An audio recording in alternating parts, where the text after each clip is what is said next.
आपका ये बेटा मुमरा कलवा की तलबों पर अपने शहर में हो रहे भ्रष्टाचार के खिलाफ लड़का आया है।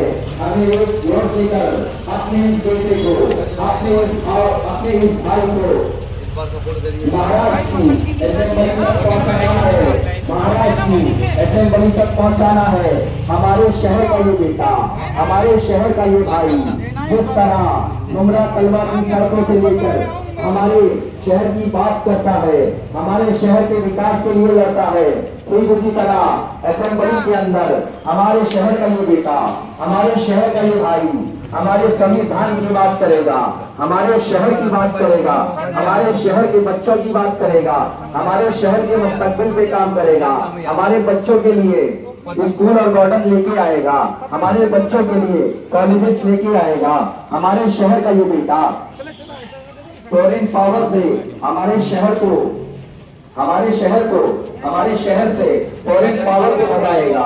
याद रहे, आने वाली 30 तारीख को जब आप अपने घर से निकले तो अपने घर के लाइट बिल पर एक नजर जरूर डालें। याद रहे, आने वाली 20 तारीख को मशीन के 9 नंबर बटन पर बटन की निशानी है, बटन की निशानी को दबाकर जनाब सैफ पठान को मजबूत करें मेरे भाइयों। याद रहे, आने वाली 20 तारीख को मशीन के 9 नंबर बटन पर बटन की निशानी को दबाकर जनाब सैफ पठान को कामयाब करें। जनाब सैफ पठान आपके शहर की वो आवाज है जिन्होंने 10 दिन का भूख हड़ताल करके हमारे मुमरा कलवा शहर में फॉरेन पावर ने जो 400 करोड़ वसूलना था, 4 बटन पर बटन की निशानी को दबाकर जनाब सैफ पठान को कामयाब करे, महाराष्ट्र की असेंबली तक पहुंचाए, ताकि हमारे शहर का ये बेटा, हमारे शहर का ये भाई, हमारे शहर के विकास के लिए, हमारे बच्चों के स्कूल के लिए, हमारे बच्चों के कॉलेजेस के लिए, हमारे बच्चों के खेल के मैदान के लिए आपके हक की लड़ाई लड़े। हमारे शहर में बच्चों के लिए स्कूल लेके आए, बच्चों के लिए कॉलेजेस लेके आए। आपके शहर का ये बेटा शासन हो या प्रशासन हो, उनकी आंखों में आंखें डालकर आपके शहर की बात करता है, वो बच्चों की पढ़ाई की बात करता है, शहर के विकास की बात करता है, शहर के डेवलपमेंट की बात करता है, नौजवानों को रोजगार की बात करता है। आने वाली 20 तारीख को मशीन के 9 नंबर बटन की निशानी को दबाकर सैफ पठान को कामयाब करे, ताकि महाचार्यों से 10 साल लड़ते हुए आ रहा है, 15 साल हमने जिनको मौका दिया वो हमारे बच्चों के स्कूल खा गए, हमारे शहर के कॉलेजेस खा गए, हमारे बच्चों के खेल के मैदान खा गए। 15 साल हमने जिनको मौका दिया वो हमारे बच्चों के एजुकेशन खा गए। 15 साल हमने जिनको शहर के बेटे को कामयाब करे। याद रहे, 10 साल से तो मुसलसल शासन और प्रशासन से लड़ता आया है, शहर में हो रहे भ्रष्टाचार को कराया गया जनाब सैफ पठान द्वारा। तो याद रहे, आने वाली 20 तारीख को मशीन के 9 नंबर बटन को दबाकर जनाब सैफ पठान को कामयाब करे। मेरे दोस्तों, ये आपके विधानसभा में आपका डायरेक्ट लड़ाई जो है 3 बार के विधायक डॉक्टर जितेंद्र अवार्ड से उमरा में काफी आपको रुझान मिल रहा है। आज कलवा में आपने दौरा किया है, क्या रुझान मिल रहा है, क्या कहना चाहोगे? देखिए, अल्हम्दुलिल्लाह, इज्जत देने वाला मेरा अल्लाह है। आपने देखा किस तरीके से आज मैं कलवा आया हूँ। मुमरा में तो आप लोग देख रहे हैं किस तरीके का माहौल क्रिएट हुआ है। ये जो दिखाया जा रहा है पैसे के बल पे, आप हकीकती तौर पे लेकिन जानते हो कि ज़मीनी तौर पे किस तरीके से एमआईएम को लोग वहाँ पसंद कर रहे हैं और पूरा मौका है कि एमआईएम वहाँ से कामयाबी हासिल करेगी। आज मैं कलवा मेरे भाइयों से मिलने आया था।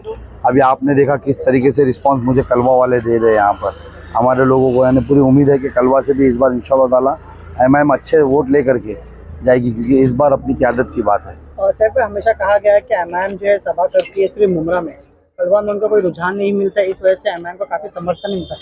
कलवा में आज आपने दौरा किया, कुछ सभा वगैरह का भी प्रोग्राम है आपका? जी देखिए, मेरी अभी शाम को सभा है कलवा में। दूसरे हम लोग अभी यहाँ पर ईस्ट में है, मेरे ख्याल वेस्ट में है, ईस्ट में मेरी अभी सभा है। वहाँ पर भी मैंने दौरा किया था। अल्हम्दुलिल्लाह वहाँ तो इतना अच्छा रिस्पांस था कि मैं जो दरवाज़ा ठोकता था वहाँ पर लोग बाहर निकल के बोलते थे सैफ पठान भाई आप जाइए, हम लोगों ने इरादा कर लिया है करके। तो आज वहाँ पर मैंने सभा रखी है इंशाल्लाह ताला।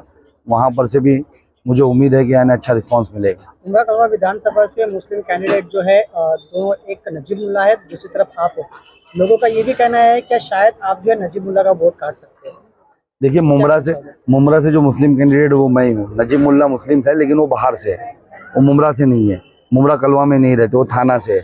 आप ये सोचिए कि क्या आज 10 सालों में जितना भी करप्शन हुआ उसकी पोल किसने खोला, और 10 साल में जितनी भी करप्शन और चोरी हुई उस वक्त कौन साथीदार था? क्या ये दो नजीब मुल्ला और जितेंद्र अवार्ड साथीदार नहीं थे उस वक्त? ये तो अभी 6 महीना साल भर पहले अलग हुए ना। तो अपोजिशन हमेशा से MIM ही रही है। आप ये सोचिए ये साजिश भी हो सकती है कि MIM का आपको दिख रहा होगा, अभी रुझान दिख रहा होगा, तो आपको समझ में आना चाहिए कि MIM अच्छे खासे वोट ले सकती है मुमरा से, कलवा से, इस वजह से यानी इनको प्रोड्यूस किया गया हो। ये एक साजिश भी हो सकती है। आप सोचिए, हम वोट कटवा नहीं, वोट कटवा कौन है अब आवाम समझिए। कौन यानी ज़बरदस्ती के रोज़ झगड़े दिखा रहा है। हम भी कैंपेनिंग कर रहे, क्यों हमारे झगड़े नहीं हो रहे? क्यों हम वोटर से मिल रहे, हमारी कोई बदतमीजी वाले वीडियोस नहीं आ रहे? आप लोगों की क्यों वीडियो आपस में तमाशा क्यों आप लोग ऐसा दिखा रहे मीडिया में कि नहीं जो हम दोनों ही हैं?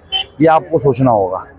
उमरा कलवा विधानसभा से कितने वोटर्स है टोटल, और कैसे वोट का डिवाइड होगा, कैसे आपकी जीत पक्की होगी, क्या कहना चाहोगे? देखिए, अभी हम लोगों के पास जो आंकड़ा है उसमें मुमरा कलवा से 4,80,000 के करीब वोटर्स है, जिसमें से यानी हम लोगों ने जब यानी निकाला हमने जब, तो पता चला कि कलवा से जो है 2,10,000 के करीब वोटर्स है और मुमरा से 2,70,000 के करीब वोटर है।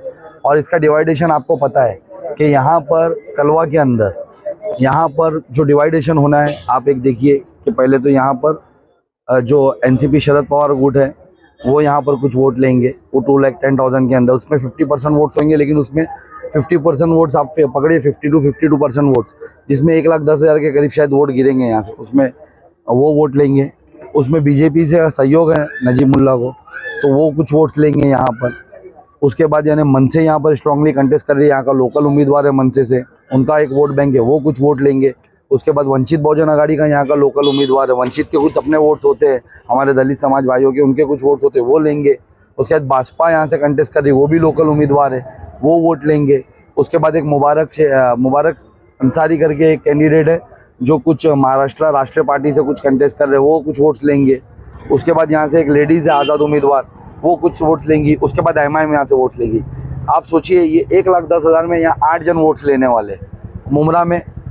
आप सोचिए मुमरा में क्या हम मनसे को वोट देंगे, क्या हम BJP को वोट देंगे, क्या हम वंचित के यानी लोकल यहाँ कलवा के कैंडिडेट्स को वोट देंगे, क्या हम यानी भाजपा के कैंडिडेट को वोट देंगे, क्या हम वो मुबारक अंसारी जो कलवा से है कोई महाराष्ट्र पार्टी से उनको वोट देंगे, क्या हम यानी वो लेडीज़ जो यहाँ से आज़ाद उम्मीदवार है उनको वोट देंगे? अब बचे 2 जन। हमारा जो हम बता रहे 2 जन का टकराव है, उसके बीच में ज़बरदस्ती एक को प्रोड्यूस किया जा रहा है।